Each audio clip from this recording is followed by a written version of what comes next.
So friends, आज हम लोग अपने इस वीडियो में देखने वाले हैं 12th फिजिक्स जो हमने स्टार्ट किया था इलेक्ट्रोस्टैटिक्स। तो आज उसका हम लोग सेकंड लेक्चर स्टार्ट करने वाले हैं।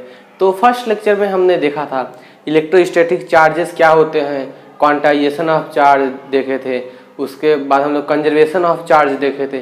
तो नंबर ऑफ टॉपिक्स हमने फर्स्ट लेक्चर में कवर किया था। अब हम लोग स्टार्ट करने वाले हैं सेकंड लेक्चर अपना।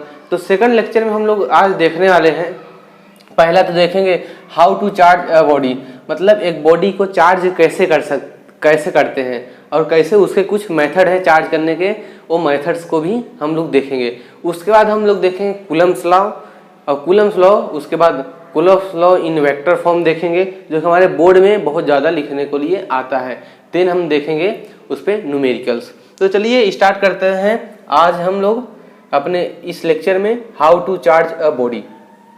तो बॉडी को चार्ज कैसे करते हैं, तो सबसे पहले समझते हैं कि एक बॉडी को कैसे चार्ज किया जा सकता है। जैसे मान लो एक कोई हमारा न्यूट्रल बॉडी है, ये हमारा कोई न्यूट्रल बॉडी है। इस न्यूट्रल बॉडी में क्या होता है, जितने प्रोटॉन होते हैं उतने ही इलेक्ट्रॉन होते हैं। फॉर एग्जाम्पल इसमें हमारा है 11 प्रोटॉन एंड 11 इलेक्ट्रॉन। तो यहाँ पे ऐसे नहीं शो करके 11 प्रोटॉन और 11 हमारा कितना है, इलेक्ट्रॉन भी 11 है और प्रोटॉन भी 11 है। तो किसी बॉडी को चार्ज हम कैसे करते हैं, तो किसी बॉडी को चार्ज करने का पहला तो मेथड है हम किसी बॉडी से इलेक्ट्रॉन या तो ले लें या तो फिर किसी बॉडी में इलेक्ट्रॉन दे दें, क्योंकि हमेशा बॉडी जो चार्ज होती है इलेक्ट्रॉन के ही या तो देने से चार्ज होती है या तो फिर इलेक्ट्रॉन को ही लेने से चार्ज होती है। क्योंकि प्रोटॉन को नहीं लिया जा सकता, क्योंकि इसका हमारा मास जो होता है एक प्रोटॉन का बहुत ज़्यादा होता है, तो इलेक्ट्रॉन का मास बहुत कम होता है। आप लोग को पता होगा 9.1 × 10⁻³ kg, तो ये बहुत छोटा मास होता है, इसलिए इलेक्ट्रॉन को आसानी से हम लोग ले सकते हैं, इलेक्ट्रॉन निकाल सकते हैं और किसी बॉडी में इलेक्ट्रॉन दे सकते हैं। तो अगर इस बॉडी से मान लो हमारा इलेक्ट्रॉन कितना है, 11 इलेक्ट्रॉन है। अभी ये न्यूट्रल बॉडी है, जब तक प्रोटॉन और इलेक्ट्रॉन का संख्या बराबर होगा तब तक ये बॉडी क्या होगा, न्यूट्रल होगा। अब इस बॉडी को हमको चार्ज करना है, तो अगर इस बॉडी से हमने 2 इलेक्ट्रॉन निकाल लिया बाहर, 2 इलेक्ट्रॉन क्या हो गया, बाहर आ गया। ओके, तो यहाँ कितने इलेक्ट्रॉन बचेंगे, यहाँ 9 इलेक्ट्रॉन बचेंगे। मतलब यहाँ प्रोटॉन कितना हो गया, 2 प्रोटॉन ज़्यादा हो गया। 2 प्रोटॉन ज़्यादा हो गया तो यहाँ पे हमारा 2+ का साइन आएगा, क्योंकि प्रोटॉन को पॉजिटिव से डिनोट करते हैं प्लस आइकॉन से। तो ये 2 प्रोटॉन ज़्यादा हो गया तो यहाँ पे क्या हो गया, 2 प्रोटॉन ज़्यादा हो गया, तो जो बॉडी हमारी है वो पॉजिटिव चार्ज हो गई, पॉजिटिव चार्ज हो गई।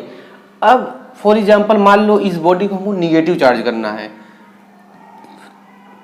तो फिर से इस बॉडी को हम न्यूट्रल पोजीशन में लेके आते हैं, 11 इलेक्ट्रॉन यहाँ पे हमारा हो गया। अब फिर ये बॉडी न्यूट्रल है, अब इस बॉडी को हमको निगेटिव चार्ज करना है, तो इस बॉडी को हम क्या करेंगे, 2 इलेक्ट्रॉन दे देंगे। जब 2 इलेक्ट्रॉन देंगे तब इस बॉडी में टोटल कितने इलेक्ट्रॉन हो गए, 13 इलेक्ट्रॉन। कितने इलेक्ट्रॉन हो गए, 13 इलेक्ट्रॉन। 13 इलेक्ट्रॉन होने की वजह से इस बॉडी पे क्या हो गया, -2 चार्ज आ गया। क्या चार्ज हो गया, -2 चार्ज हो गया, क्योंकि इस बॉडी में 2 इलेक्ट्रॉन का चार्ज हमारा बढ़ गया। तो आप लोग को समझ में आया होगा बेसिकली हम बॉडी को चार्ज कैसे कर सकते हैं। तो पहला इलेक्ट्रॉन को या तो फिर लेकर या तो फिर इलेक्ट्रॉन को किसी बॉडी में प्रोवाइड करके इस एक बॉडी को चार्ज किया जा सकता है। अब हमारा जो हमको, ये तो सिंपल मेथड हो गया किसी बॉडी को चार्ज करने का। अब हमारे जो बुक में दिया है 3 मेथड है। पहला हमारा चार्ज है चार्जिंग बाय कंडक्शन। अब चार्जिंग बाय कंडक्शन का मतलब क्या है, इसमें हम किसी बॉडी को डायरेक्ट कांटेक्ट में करके चार्ज करते हैं। जैसे कि इसमें क्या होता है, हमारा बॉडी डायरेक्ट कांटेक्ट, हम इसमें क्या करेंगे, बॉडी को क्या करते हैं, डायरेक्ट कांटेक्ट करके हम लोग चार्ज करते हैं। अब हम लोग देखेंगे, जैसे फॉर एग्जांपल ये हमारा एक बॉडी है, ये हमारा फर्स्ट बॉडी है और ये हमारा निगेटिव चार्ज है। फॉर एग्जांपल ये बॉडी क्या है, हमारा निगेटिव चार्ज पहले से है, ये एक निगेटिव चार्ज हमारा है, बॉडी पहले से ही निगेटिव चार्ज है। अब दूसरा बॉडी हम ले आते हैं जो कि न्यूट्रल है, उसमें कोई चार्ज नहीं है, तो ये हमारा बॉडी है जो हमारा न्यूट्रल है। अभी ये न्यूट्रल बॉडी है और ये हमारा क्या है, चार्ज बॉडी है।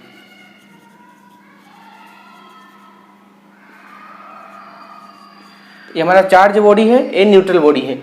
जब हम एक चार्ज बॉडी को एक न्यूट्रल बॉडी से जब कांटेक्ट कराएंगे तो देखिए इसमें चार्ज ज़्यादा है, मतलब निगेटिव, ये बॉडी क्या है, पहले से ही निगेटिवली चार्ज है, तो ये बॉडी हमारा क्या है, न्यूट्रल है। तो इसमें हमारे इलेक्ट्रॉन्स ज़्यादा हैं, तो इस बॉडी से हमारे इलेक्ट्रॉन जो है इसमें इंटर करेंगे, क्योंकि ये न्यूट्रल है, इसमें अभी इलेक्ट्रॉन जितने उतने ही प्रोटॉन है, तो इसमें इलेक्ट्रॉन की संख्या ज़्यादा है, इसमें कम है, तो इलेक्ट्रॉन ज़्यादा है, इसमें से इसमें ट्रांसफ़र होगा, मतलब इलेक्ट्रॉन यहाँ से यहाँ पे ट्रांसफ़र होगा। ट्रांसफ़र होने के बाद जब हम लोग ट्रांसफ़र हो जाएगा फिर बॉडी के सेपरेट आउट करेंगे। नेक्स्ट जब सेपरेट आउट करेंगे दोनों बॉडी को तो हमारा क्या हो जाएगा, ये मान लो कोई बॉडी है, दोनों पे हमारे निगेटिव चार्ज हो जाएंगे। अब क्या इस दोनों बॉडी पे जितना इस बॉडी पे चार्ज है, एक्स्ट्रा चार्ज मतलब ज़्यादा चार्ज है, क्या दोनों बॉडी पे आधा आधा चार्ज बढ़ जाएगा। मतलब फॉर एग्जांपल इस बॉडी पे हमारा Q चार्ज है तो Q/2 मतलब जब कांटेक्ट मिलाए अब सेपरेट आउट करने के बाद आधा आधा चार्ज बटेगा कि नहीं, वो डिपेंड करता है मटेरियल के size, shape and material. Q/2 होगा कि नहीं, मतलब आधा आधा चार्ज बटेगा कि नहीं, ये किस पे डिपेंड करता है, मटेरियल के साइज एंड शेप पे डिपेंड करता है। अगर मटेरियल का साइज, जैसे हमारा ए बॉडी क्या है, जितना इसका साइज है उतना ही साइज इसका, शेप दोनों का सेम होगा, दोनों का शेप सेम होगा, साइज भी सेम होगा, तब बॉडी पे आधे आधे चार्ज होंगे। अगर इन दोनों में कोई भी डिफरेंट है, किसी बॉडी का शेप अलग है, इसका शेप अलग है, साइज इसका अलग है, इसका अलग है, तो चार्ज Q/2 मतलब आधा आधा चार्ज डिवाइड नहीं होगा, वो कुछ भी चार्ज डिवाइड हो सकता है। तो एक ही केस में Q/2 चार्ज होगा, शेप एंड साइज क्या होना चाहिए, दोनों बॉडी के बराबर होने चाहिए। अब हम लोग नेक्स्ट मेथड सीखेंगे, सेकंड मेथड, चलिए उसको देखते हैं पहले।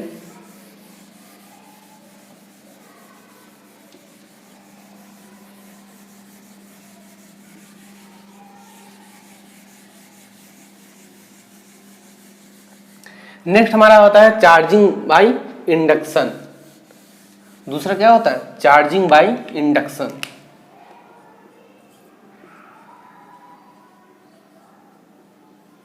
चार्जिंग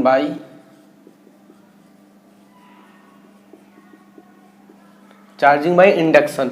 अब इंडक्शन के केस में क्या होता है, for example charging by induction हम लोग क्या कैसे करते हैं, विदाउट कांटेक्ट।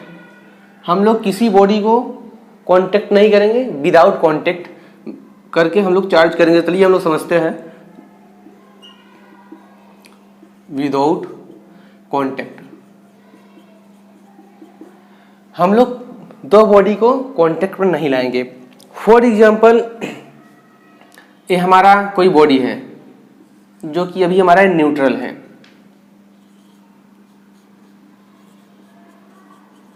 ये हमारा न्यूट्रल बॉडी है, तो न्यूट्रल बॉडी में जितने इलेक्ट्रॉन होंगे उतने ही प्रोटॉन होंगे। अब हम लोग एक बॉडी को लाते हैं जो पहले से चार्ज है। फॉर एग्जांपल ये हमारा चार्ज बॉडी है, ये पहले से निगेटिव चार्ज होता है। देखिए इसमें दो केस होते हैं, चार्जिंग बाय इंडक्शन में दो केस होते हैं। तो पहले केस को हम लोग स्टडी करते हैं। अगर इस बॉडी को पॉजिटिव करना है, जैसे आपको क्या चाहिए, आपको जो न्यूट्रल बॉडी है उसको पॉजिटिव करना है, या फिर निगेटिव चार्ज करना है। तो केस 1 में देखते हैं हम लोग, हमको इस बॉडी को फॉर एग्जाम्पल मान लो पॉजिटिव चार्ज करना है। तो पॉजिटिव चार्ज करने के लिए ये जो हम लेके आए हैं अदर बॉडी, ये पहले से निगेटिव चार्ज होनी चाहिए। अगर निगेटिव चार्ज है बॉडी पे तो जितने इलेक्ट्रॉन है इस बॉडी में उतने प्रोटॉन है। तो ये निगेटिव इलेक्ट्रॉन क्या करेंगे, निगेटिव निगेटिव एक दूसरे को रिपेल करते हैं। हमने किस में सीखा था, प्रॉपर्टी ऑफ चार्जेस में। तो अगर इस साइड निगेटिव है तो निगेटिव के बॉडी के अदर साइड में निगेटिव चार्ज रिपेल कर देगा और इस साइड हमारा पॉजिटिव हो जाएगा। क्यों, क्योंकि निगेटिव और पॉजिटिव में अट्रैक्शन होता है। अट्रैक्शन होने की वजह से ये दोनों पोल अलग अलग चार्ज हो जाएंगे और निगेटिव इस साइड हो जाएगी। अभी ये बॉडी चार्ज नहीं हुई है, अभी ये बॉडी हमारा क्या हुआ है, पोलराइज हुई है। अभी ये क्या हुई है, बॉडी हमारी पोलराइज हुई है। अब इसके बाद क्या करेंगे, इस बॉडी को अर्थ से कनेक्ट कर देंगे। ये सिंबल है अर्थ से कनेक्ट करने का, अर्थ से हम लोग कनेक्ट कर देंगे। अब देखिए अर्थ जो है वो ओशियन ऑफ इलेक्ट्रॉन होता है, मतलब कितना भी इलेक्ट्रॉन उसमें से आप दे सकते हो, उसमें दे सकते हो, और कितना भी इलेक्ट्रॉन उसमें से आप ले सकते हो। तो अर्थ क्या करता है, इलेक्ट्रॉन को ही लेता है या तो इलेक्ट्रॉन को ही देता है। तो यहाँ पे नंबर ऑफ इलेक्ट्रॉन्स ज़्यादा हैं तो क्या करेगा, अर्थ जो है यहाँ पे जो निगेटिव चार्जेस है उसको अपने अंदर ले लेगा। अर्थ क्या करेगा, इलेक्ट्रॉन अपने अंदर ले लेगा। ओके, इस तरह से जब अर्थ इलेक्ट्रॉन को अंदर ले लेगा, उसके बाद आप बॉडी इसको, इस बॉडी को और अर्थ से एक साथ में ही कनेक्शन जब आप कट करेंगे, इस बॉडी जो पहले से चार्ज है उसको और इस जो आपने अर्थिंग किया है उसको एक साथ जब आप लोग हटाओगे, उसके बाद इस बॉडी पे क्या बचेगा, सिर्फ पॉजिटिव चार्ज हमारा बचेगा। तब इस तरह से ये बॉडी हमारा क्या हुआ, पॉजिटिव चार्ज हुआ है। ओके, तो आप लोग को इसमें कंडीशन याद रखना पड़ेगा, इस बॉडी को और अर्थिंग दोनों को एक साथ हटाना पड़ेगा, उसके बाद ये पॉजिटिव चार्ज पूरे बॉडी पे एक्यूमुलेट हो जाएगा। ओके, तो इस तरह से हमारा क्या हुआ, चार्ज हमको पॉजिटिव बॉडी, हमारा बॉडी क्या हुआ, पॉजिटिव चार्ज हो गया। अब देन अगर मान लो इसी बॉडी को हमको क्या करना है, निगेटिव चार्ज करना है, हमको निगेटिव बॉडी चाहिए, किसी बॉडी के ऊपर निगेटिव चार्ज, तो उसके लिए हमको क्या करना होगा, एक पहले तो न्यूट्रल बॉडी लाना होगा, कोई एक न्यूट्रल बॉडी लाना होगा, और पहले से एक क्या लाना होगा, दूसरा जो चार्जिंग रोड लाना होगा। अब हमको इस पे निगेटिव चार्ज चाहिए तो हम पहले पॉजिटिव को इस साइड लेके आएंगे, पॉजिटिव के लेके आए। अब क्या हुआ, अब ये बॉडी हमारा जो न्यूट्रल है ये पोलराइज होगा, मतलब इस पे पॉजिटिव है तो इस साइड हमारा क्या होगा, निगेटिव, क्योंकि पॉजिटिव और निगेटिव में अट्रैक्शन होता है और पॉजिटिव इस साइड आ जाएगी। ओके, अब इस बॉडी को हमको अर्थिंग कर देना है, अर्थ से हमको क्या कर देता है, अर्थ से कनेक्ट करना है। अब जैसा कि मैंने बताया अर्थ जो होता है ओशियन ऑफ इलेक्ट्रॉन होता है, कितने भी इलेक्ट्रॉन को लिया जा सकता है, दिया जा सकता है। तो अब इस पॉजिटिव को हमको क्या करना है, न्यूट्रल करना है। तो इस अर्थ में से इलेक्ट्रॉन आएगा, इलेक्ट्रॉन क्या होगा, इस अर्थ में से आएगा और इस बॉडी को क्या करेगा, ये प्लस को माइनस दे के इसको क्या कर देगा, हटा देगा, मतलब ये बॉडी भी यहाँ पॉजिटिव निगेटिव हो जाएगी। देन ये बॉडी और ये अर्थिंग जो है एक साथ हटाएंगे तो हमारा जो दूसरा ऑब्जेक्ट बन के आएगा, मतलब बॉडी, वो निगेटिव चार्ज होगी। यहाँ से अर्थ से इलेक्ट्रॉन आया, यहाँ पॉजिटिव चार्ज था, इलेक्ट्रॉन दिया, अब यहाँ पे ये वाला जो पोलराइज हुआ था इस साइड वाला, ये हमारा न्यूट्रल हो गया, और यहाँ पे एक्स्ट्रा निगेटिव चार्ज था, वो यहाँ पे बॉडी हमारी निगेटिव इस तरह से बन गई। तो इसमें दो केस था, पहला हम बॉडी को पॉजिटिव कैसे करें, दूसरा निगेटिव। तो आप लोग को charging by induction I hope कि समझ में आया होगा। अब हम लोग थर्ड देखेंगे, charging by friction.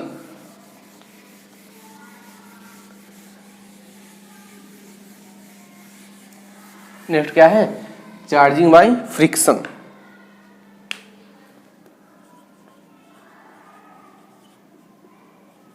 Charging by friction, charging by friction. इसमें क्या करेंगे, कोई दो बॉडी का रब करेंगे, कोई दो न्यूट्रल बॉडी लेंगे, उसमें हम लोग रबिंग करेंगे। देखो फ्रिक्शन मतलब क्या होता है, किसी दो बॉडी को आपस में रगड़ना, तो इसमें क्या होगा, रबिंग होगा, हम दो बॉडी को रगड़ेंगे। फॉर एग्जांपल हमारा एक बॉडी है, दोनों बॉडी हमारे क्या है, न्यूट्रल है, सॉरी ये अंदर से नहीं होगा, सरफेस टच होना चाहिए।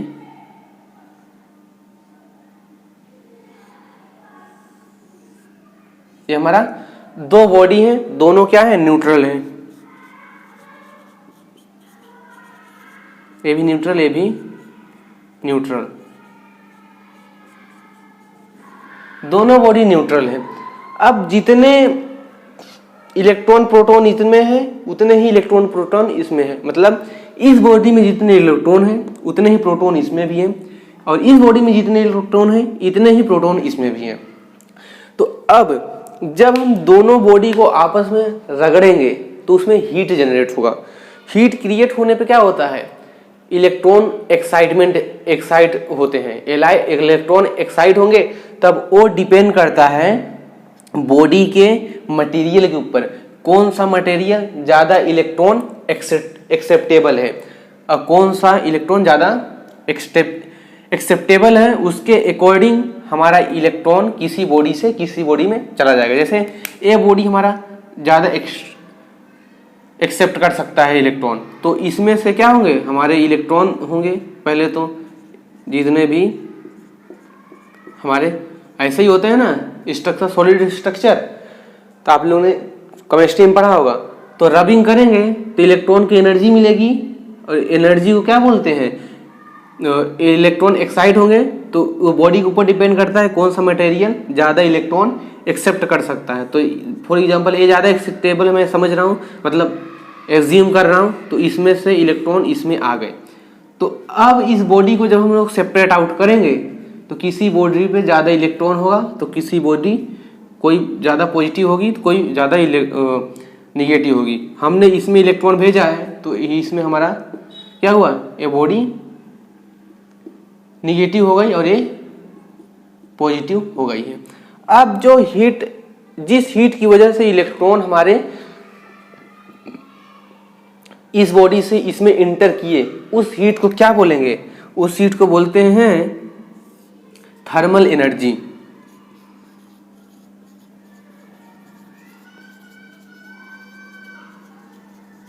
थर्मल एनर्जी, जब हम किसी बॉडी को रब करते हैं तो जो हीट जनरेट होता है उस हीट को थर्मल एनर्जी बोलते हैं, और इसी थर्मल एनर्जी की वजह से इलेक्ट्रॉन एक्साइट हुए। एक्साइट होने के बाद ये मटेरियल के ऊपर डिपेंड करता है कौन सा मटेरियल ज़्यादा एक्सेप्ट कर सकता है, फिर इसमें से इलेक्ट्रॉन इसमें इंटर किए, देन आफ्टर हमारे बॉडी चार्ज हो गया। ओके, तो आई होप कि आप लोगों को चार्जिंग बाय फ्रिक्शन समझ में आया। तो हमारे एनसीईआरटी में ये तीन ही चार्जिंग के मेथड से जिसको हमने एक्सप्लेन किया। अब हम लोग देखने वाले हैं कूलम्स लॉ, सॉरी न्यूटन नहीं, कूलम्स लॉ हम लोग देखने वाले हैं। अब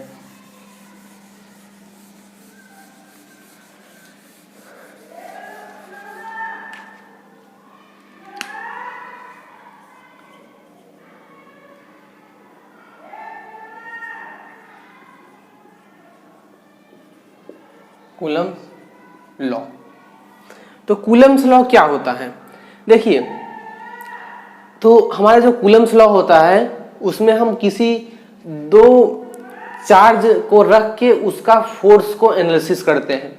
जैसे कि मैंने आपको बताया था अपने प्रीवियस लेक्चर में, दो चार्ज अगर लाइक चार्ज हैं तो क्या करते हैं, रिपेल करते हैं, एक फोर्स जब रिपेल करेंगे किसी न किसी फोर्स से रिपेल करते हैं, उस फोर्स की हम लोग स्टडी करेंगे। तो मान लो A प्लस क्यू है, Q1 इसको एज्यूम करते हैं, और ये प्लस Q2 है, ये हमारा Q1 है, एक Q2 है, इन दोनों का डिस्टेंस जो है R है। क्या है, इन दोनों के बीच का डिस्टेंस हमारा R है। देखिए ये जो कूलम्स लॉ होता है, पहले मैं बता दूं, एक कूलम्स लॉ पॉइंट चार्ज के लिए होता है। इस कूलम्स लॉ को हम पॉइंट चार्ज के लिए पे अप्लाई कर सकते हैं, नॉट जैसे मान लो कोई दो स्फीयर दिया है, स्फीयर दिया गया है, इस पे हमारा पॉजिटिव पॉजिटिव है, ये भी पॉजिटिव पॉजिटिव है, तो इस स्फीयर पे ये काम नहीं करेंगे कूलम्स लॉ। कूलम्स लॉ जो होते हैं पॉइंट चार्ज के लिए हमारे बनाए गए हैं। ओके, तो ये हमारा देखते हैं। अब कूलम्स लॉ क्या कहता है, एफ जो होता है, देखिए फोर्स फाइंड करेंगे कि ए जो हमारा है क्या फाइंड, फोर्स कैसे फाइंड होता है। देखिए फॉर एग्जाम्पल जैसे फोर्स हमको फाइंड करना है, फोर्स क्यू पे Q1 पे हमको फाइंड करना है, तो F1 due to to Q2 के कारण Q1 पे फोर्स, तो F1 due to 2। Okay, and इधर देखिए तो F2 मतलब Q2 है, तो F2 ड्यू टू 1। ओके, तो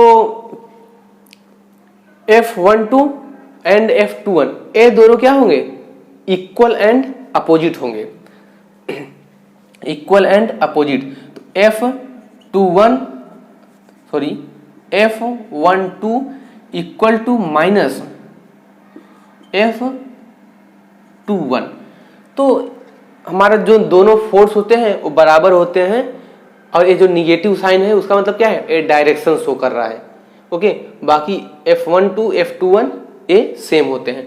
अब हम लिखते हैं फोर्स हम लोग निकालेंगे, तो कूलम्स लॉ क्या कहता है, तो कूलम्स लॉ बोलता है हमारा चार्ज 1 है, Coulomb's law force is directly proportional to product of two charges, force is directly proportional to product of two charges. तो दो चार्ज क्या है हमारे, Q1 है एंड Q2 है, इन दोनों का प्रोडक्ट हमारा टू चार्जेस हो गया।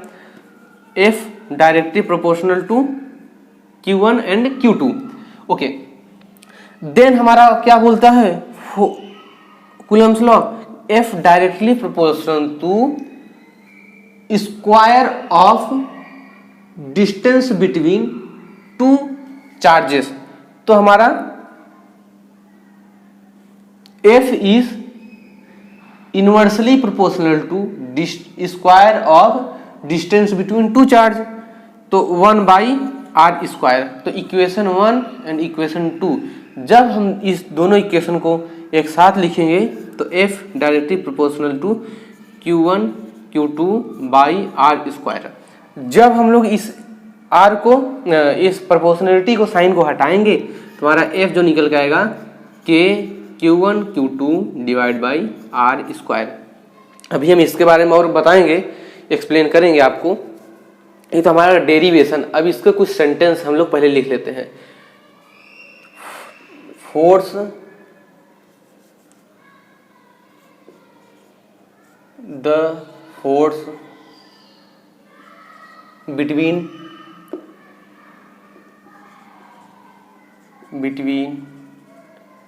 To charges is directly proportional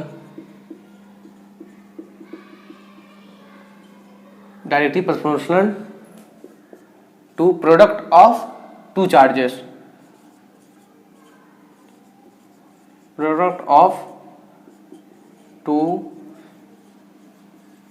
charges and inversely proportional two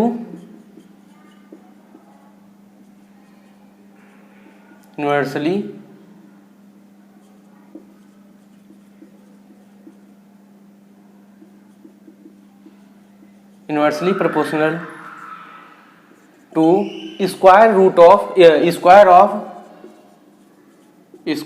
of distance between two charges, distance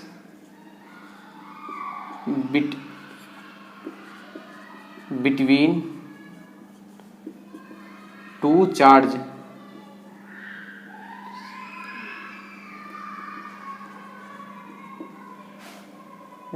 square proportional to square of होगा, sorry square of distance between two charges. ये हमारा क्या होगा, ये हमारा सेंटेंस है कूलम्स लॉ का, और उसके अकॉर्डिंग हमने सॉल्व किया है। देखिए force between two charges is directly proportional to product of two charge. Force is directly proportional to product of two charge मतलब Q1 इंटू Q2। देन हमारा है inversely proportional to square of distance between two charge. तो दो charge का distance कितना है r, तो inversely proportional to r square हो गया। उसके अकॉर्डिंग हमारा F K Q1 Q2 of r square. अब जो यहाँ पे K है, K की वैल्यू हमारा क्या है, K हमारा कांस्टेंट है, तो K इक्वल टू हमारा क्या होता है 9 इंटू 10⁹ होता है। ओके, और हेयर K क्या K को दूसरे कौन से फॉर्मेट लिख सकते हैं, देखिए K इक्वल टू हमारा क्या होता है K equal to 1/4 pi epsilon naught. तो कभी कभी जो है हमको एप्सिलॉन नॉट की वैल्यू पूछता है, तो आप लोग एप्सिलॉन नॉट की वैल्यू निकाल सकते हैं। चलिए हम लोग निकाल लेते हैं। तो यहाँ पे 1/4 pi epsilon naught equal to क्या रखते हैं 9 into 10⁹ okay.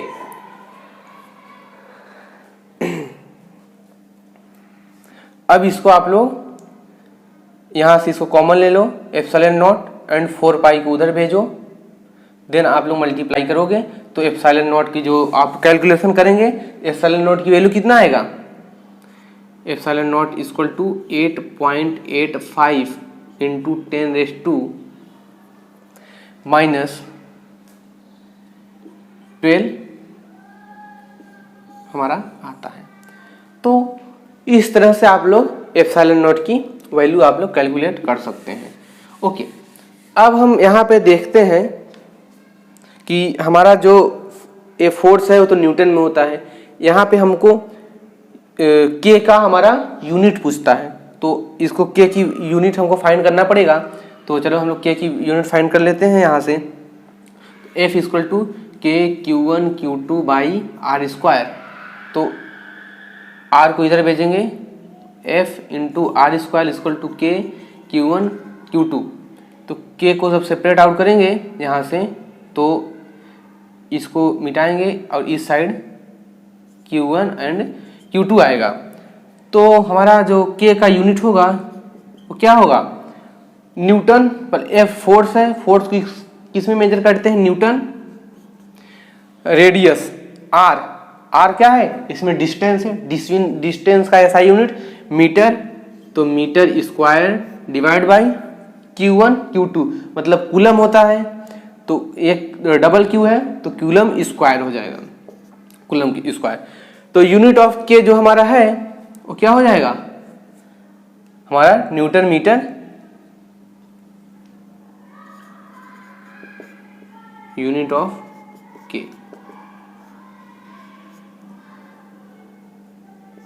Unit of K newton metre square upon coulomb square. तो आप लोग यहाँ पे लिख सकते हो newton metre square upon coulomb square, ये हमारा K का यूनिट होता है।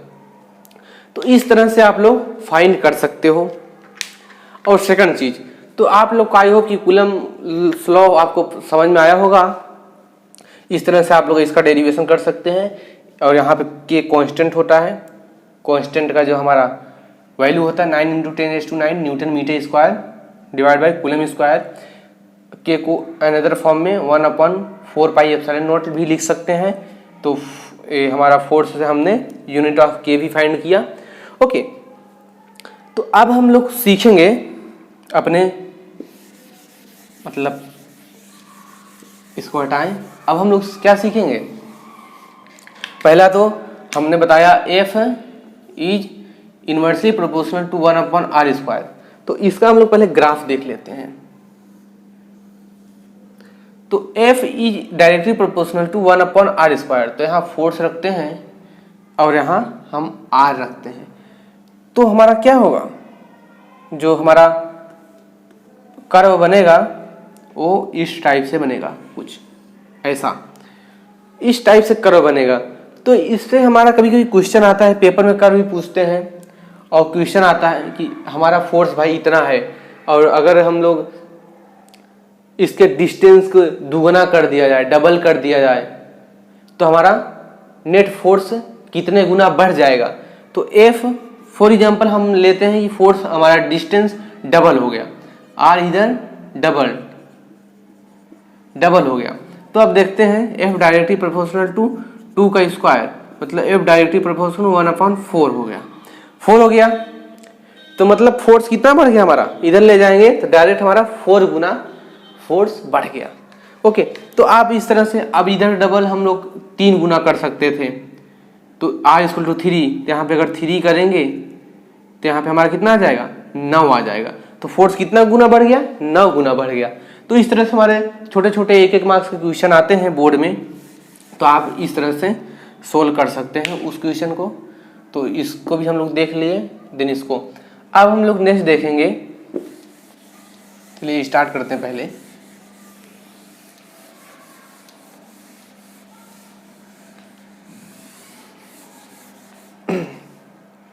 नेक्स्ट क्वेश्चन है right Coulomb's law in vector form.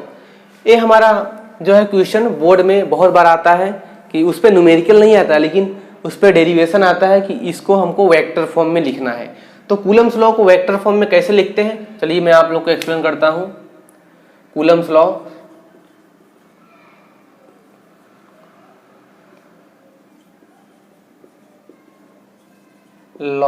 In vector form. Okay, तो सिमिलर Q1 Q2 हमारा 2 चार्ज है, दोनों पॉजिटिव हैं। सिमिलर देखिए फोर्स जो लग रहा है Q1 पे लग रहा है ड्यू टू Q2, तो F1 फोर्स 1 ड्यू टू 2, मतलब 1 पे फोर्स लग रहा है ड्यू टू 2, दूसरे के कारण। सेम टू सेम क्या होगा, F2 ड्यू टू 1, तो 1 के कारण हमारा फोर्स लग रहा है F21। तो इसका हम क्या कर रहे हैं, वेक्टर फॉर्म में लिख रहे हैं। तो हमारा जो रेडियस है, डिस्टेंस है, मोड ऑफ R होगा। अब देखिए अगर हम मोड R, तो F2 से अगर हम 1 की तरफ चलते हैं तो हमारा डायरेक्शन क्या हो जाएगा, initial minus final, initial minus final. इसका मतलब क्या है, इनिशियल हमारा इधर था, यहां से हमने स्टार्ट किया, फाइनल हमने लाके यहां पे एंड किया, तो R2 माइनस R1 ये होगा। एंड देन अगर हमने यहां से चलना यहां पे स्टार्ट किया, ओके, तो क्या हुआ, initial minus final, sorry final minus initial ना। देखिए यहां से हमने यहां पे चलना स्टार्ट किया, तो फाइनल माइनस इनिशियल, तो फाइनल क्या है हमारा R1 minus R2, final minus initial, final हमने यहाँ एंड किया, मतलब R1 माइनस R2। सिमिलर इस साइड देखें, अगर F21 की तरफ जा रहे हैं तो क्या होगा, final minus initial R2 minus R1, इस तरह से। अब हम लोग चलिए पहले F12 के लिए निकालते हैं। F12 के लिए वेक्टर फॉर्म हम लोग लिखते हैं। F12 इक्वल टू क्या होता है, K, पहले K Q1 Q2 divide by R square होता है, इतना पता है। तो हम लोग ऐसे लिखते हैं F12 equal to K Q1 Q2 divide by R square. तो R कितना है, मोड है, तो R का क्या है, मोड का स्क्वायर। लेकिन देखिए ये मोड क्या है, हमारा मैग्नीट्यूड है, तो वेक्टर में मैग्नीट्यूड एंड डायरेक्शन दोनों चाहिए होता है। अब देखिए फोर्स हम इस साइड का निकाल रहे हैं तो डायरेक्शन भी हमारा इसी साइड का होना चाहिए, मतलब R12 मतलब R1 माइनस R2। तो हमारा डायरेक्शन कैसे निकलता है? यूनिट वेक्टर से। तो यूनिट वेक्टर क्या होता है? फॉर एग्जांपल एक हम यूनिट वेक्टर निकाल रहे हैं, unit vector equal to A vector divide by A mod होता है। ओके, तो सिमिलर हम लोग क्या करेंगे, इसके अकॉर्डिंग R1 माइनस R2 का यूनिट वेक्टर कर देंगे। अब F12 के Q1 Q2 divide by R mode का स्क्वायर। अब इसका यूनिट वेक्टर जैसे मैंने बताया, ए का यूनिट वेक्टर कैसे निकालेंगे? A vector divide by A mod. Okay, तो इसका वेक्टर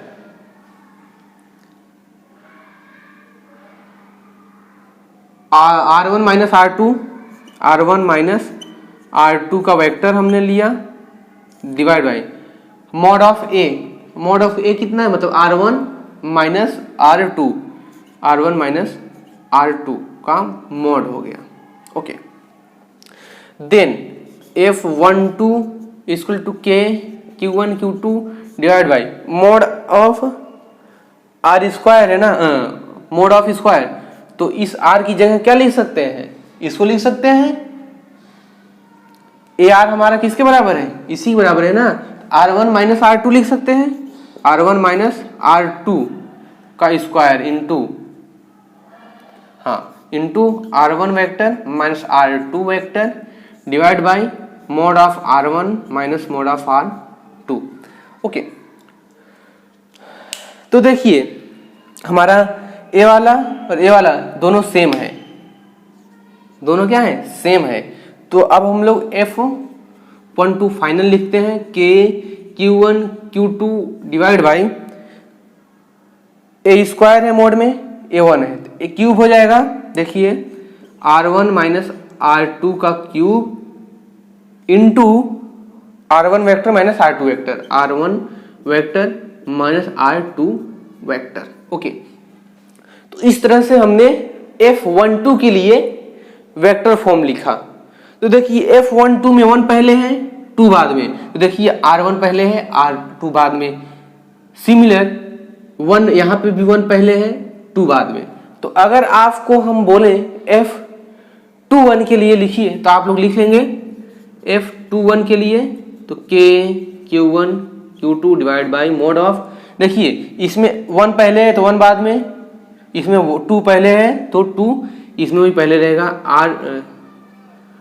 R2 माइनस R1, देखिए 2 पहले इंटू R2 माइनस R1 का वेक्टर फॉर्म। इस तरह से आप लोग लिख लेंगे। देखिए इसमें 1 पहले था तो इसमें 1 पहले, इसमें 2 बाद में, इसमें 1 पहले 1 पहले 2 बाद में 2 बाद में, 1 पहले 1 पहले 2 बाद में, इसमें भी 2 बाद में। इसमें देखिए 2 पहले है, यहाँ भी 2 पहले, 1 बाद में 1 बाद में, फिर 2 पहले 1 बाद में। ओके, तो इस तरह से आपको मैंने F12 के लिए एंड F21 दोनों को वेक्टर फॉर्म हमने लिखना सिखाया। ये बहुत इंपॉर्टेंट है, बोर्ड में पूछा जाता है, right Coulomb's law in vector form. Okay, तो आप लोग इसका प्रैक्टिस कर सकते हैं। देन अब हम लोग पढ़ने वाले हैं क्या, अब हम लोग पढ़ने वाले हैं कूलम्स लॉ का एक नेक्स्ट प्रॉपर्टी।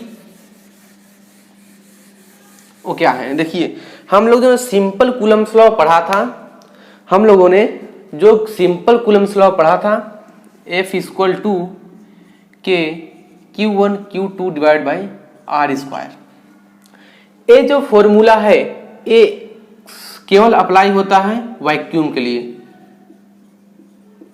वैक्यूम के लिए अप्लाई होता है। अगर किसी 2 चार्ज है, फॉर एग्जांपल 2, हमारा कोई टब है, 2 चार्ज है, इसमें कोई ऑयल बड़ा भरा है, एनीथिंग ऑयल है, इसमें हमने 2 चार्ज को रख दिया। ओके, तो क्या अभी भी दोनों चार्ज के बीच यही फोर्स लगेगा? नहीं। अब मीडियम चेंज हुआ, ये फॉर्मूला सिर्फ वैक्यूम के लिए होता है, मीडियम चेंज हुआ। देखिए इसमें जो के की वैल्यू है 1/4 पाई एप्सिलॉन नॉट, ये मीडियम का परमिटिविटी है। तो वैक्यूम में इसकी जो वैल्यू होती है बेसिकली हमारा epsilon R equal to epsilon divide by epsilon naught होता है। ओके, तो इसमें हमारा जो एप्सिलॉन नॉट होता है 1 होता है। ओके, हमारा वैक्यूम में कोई परमिटिविटी काम नहीं करती, जिसकी वजह से हम लोग यहाँ पे एप्सिलॉन नॉट लिख देते हैं, तो हमको ये फॉर्मूला काम चल जाता है। लेकिन ये हम किसी अदर मीडियम में ऑयल में डाल देते हैं, कैरोसिन में डाल देते हैं, तो ये काम नहीं करेगा। देखिए आप, तो उसके लिए दूसरा फॉर्मूला हमको बनाना पड़ेगा। देखिए यहाँ पे हम ऐसा लिखेंगे पहले, F equal to K Q1 Q2 divided by, देखिए यहाँ पे हमने पहले K का वैल्यू डाल देना है 1/4 pi epsilon naught into Q1 Q2 divide by R square. तो हियर एप्सिलॉन नॉट क्या है, epsilon R equal to epsilon divide by epsilon naught. अगर एप्सिलॉन नॉट हमको मीडियम में किसी में डाल देना है तो एप्सिलॉन नॉट चेंज होगा। तो एप्सिलॉन नॉट जब चेंज होगा तो हमको एप्सिलॉन नॉट के ऊपर भेजते हैं, इधर पे देखिए epsilon naught equal to epsilon upon epsilon R होगा। तब इस एप्सिलॉन नॉट की जगह पे हम इसको पुट कर सकते हैं। ओके, जब इसको पुट कर देंगे तो epsilon of force of medium हो जाएगा, फोर्स ऑफ मीडियम। अब जो फोर्स का फॉर्मूला आएगा वो मीडियम के लिए आएगा। ओके, तो हम लोग लिख सकते हैं 1/4 पाई, यहां से लिख सकते हैं एप्सिलॉन नॉट की जगह पे epsilon divide by epsilon R. Okay, then into Q1 Q2 divide by R square. तो Fm फोर्स ऑफ मीडियम। अब देखिए ये जो हमारा फॉर्मूला बन रहा है, सॉरी, ये जो हमारा पूरा फॉर्मूला बन रहा है इसके बराबर है, इसके बराबर है। तो यहाँ फोर्स लिख सकते हैं डिवाइडेड बाई एप्सिलॉन आर बचा। ओके, इतना समझ में आया। इसके जगह हम लोग इसके जगह ए लिख सकते हैं, क्योंकि ए और ए सेम है, इसके जगह लिख सकते हैं। और एप्सिलॉन आर इक्वल टू के, ये भी हमारा होता है। ओके, एक्चुअली ऐसा होता है, इसके इक्वल में ही के होता है। तो या तो आप एप्सिलॉन आर लिखें या तो के लिखें, बात सेम होता है। तो आप ऐसा भी लिख सकते हो, और force of medium F by के। तो जब आपको परमिटिविटी वाला क्वेश्चन दिया रहेगा इस टाइप का कि भाई ऑयल में 2 चार्ज रखे गए हैं, या कैरोसिन में रखे गए हैं, या वाटर में रखे गए हैं, तो उस लिक्विड की, कोई भी लिक्विड में रखा गया है, तो उस लिक्विड की परमिटिविटी आपको के की वैल्यू दिया जाएगा। आपको लोड लेने की जरूरत नहीं है, एक के की वैल्यू दिया जाएगा। ओके, तो ये हमारा कूलम्स लॉ ही था बेसिकली, लेकिन ये किसी मीडियम के लिए हमने यहाँ पे फाइंड किया। ओके, तो अब हम लोग चलिए पहले कूलम्स लॉ के लिए के ऊपर एक अच्छे न्यूमेरिकल पहले 2-3 कर लेते हैं, जिससे कि हमारा कूलम्स लॉ का कॉन्सेप्ट क्लियर हो जाए। बेसिकली इस पे ज़्यादा न्यूमेरिकल आते नहीं, नॉर्मली कूलम्स लॉ पे आते हैं। इसको मैं बता दिया नॉलेज के लिए।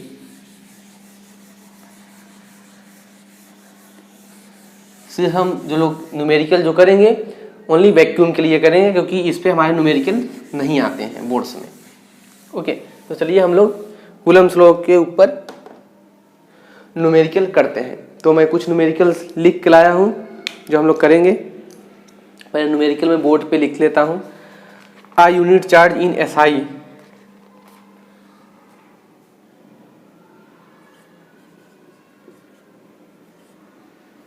unit charge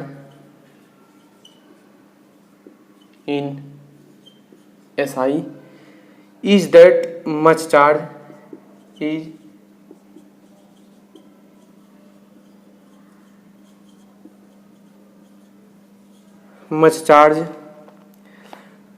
which when placed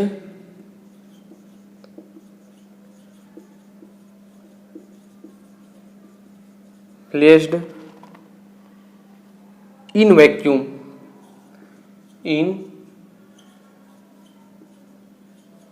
vacuum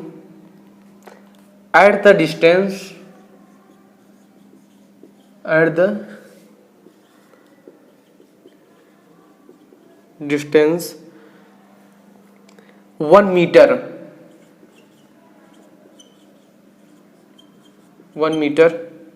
from an equal and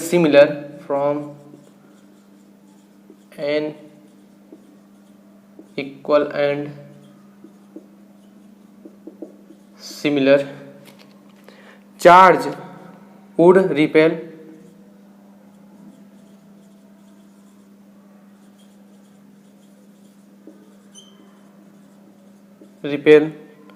it with a force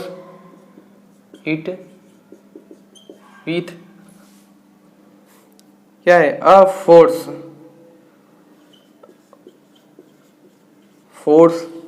of 9 Newton. देखिए इसमें क्या बोल रहा है हमको कि यूनिट चार्ज इन एसआई, हमको जो चार्ज फाइंड करना है वो एसआई यूनिट फाइंड करना है कि चार्ज हमारा कितना है, और उसका हमको दिया गया है डिस्टेंस 1 मीटर एंड हमको फोर्स दिया गया है 1 मीटर। तो कूलम्स लॉ का जो फॉर्मूला होता है हमारा F = K Q1 Q2 divide by R square. तो हाँ गिवन देख लेते हैं कि गिवन इस फॉर्मूले में हमको गिवन क्या क्या है। गिवन पहले तो आप कोई भी अगर एग्जाम में कोई भी क्वेश्चन आता है पहले आप लोग गिवन लिखिए। तो गिवन क्या है हमारा, पहला तो हमको K का वैल्यू पता है ऑलरेडी 9 × 10⁹ K की वैल्यू हमको पता है। देन हमको क्या दिया गया है, R की वैल्यू हमको दी गई है। R की वैल्यू कितना है, 1 मीटर है, 1 मीटर। देन हमको फोर्स दिया गया है, फोर्स = हमको 9 × 10⁹ न्यूटन फोर्स दिया गया है। देखिए अब हमसे पूछा गया है कि चार्ज कितना है, हमको चार्ज दिया नहीं गया कि एक चार्ज इतना है दूसरा चार्ज इतना है। तो हम लोग क्या करेंगे, Q1 = Q2 लेंगे, मतलब दोनों चार्ज हमारे क्या है, सेम है। देखिए फोर्स ऑलरेडी दिया है तो कोई 2 चार्ज होगा, तो चार्ज दिया नहीं है इसका मतलब Q1 = Q2 जब दोनों चार्ज हमारे सेम है तो हम लोग Q1 = Q2 Q total Q लिख सकते हैं। तो चलिए F = K Q1 Q2 बराबर है तो Q × Q divide by R square. अब फोर्स की वैल्यू पुट करो इसमें 9 × 10⁹ इंटू K की वैल्यू पुट करो 9 = 9 × 10⁹ इंटू Q × Q मतलब Q स्क्वायर हुआ डिवाइड बाई R कितना है 1। तो 1 का स्क्वायर तो 1 मीटर है, 1 का स्क्वायर तो कुछ होता नहीं है, ए से कैंसल आउट हो गया। तो 1 = क्या हो गया, Q स्क्वायर = हमारा कितना हो गया 1। तो Q = 1। तो आप लोग 1 का रूट लेंगे तो 1 ही होगा ऑलरेडी। तो Q = 1 आया। ये हमारा क्या आया, कूलम्स लॉ में। अगर फॉर एग्जांपल इसी क्वेश्चन हमको पूछ देता कि unit charge in state coulomb, ये तो SI यूनिट है कूलम, तो स्टेट कूलम जो होता है वो होता है 1 कूलम। देखिए ये एडिशनल नॉलेज है, 1 कूलम = 3 × 10⁹ स्टेट कूलम। स्टेट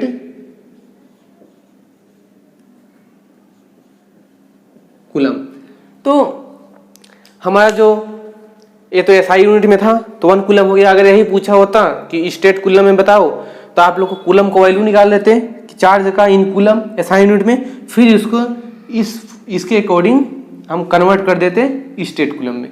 तो जैसा कि मैंने बताया 1 कूलम = 3 × 10⁹ स्टेट कूलम। ओके, तो आप इस तरह से इस क्वेश्चन को सोल्व कर सकते हो। हार्ड क्वेश्चन नहीं था, इजी था। अब हम लोग नेक्स्ट क्वेश्चन देखेंगे, सेकंड क्वेश्चन। चलिए सेकंड क्वेश्चन देखते हैं पहले।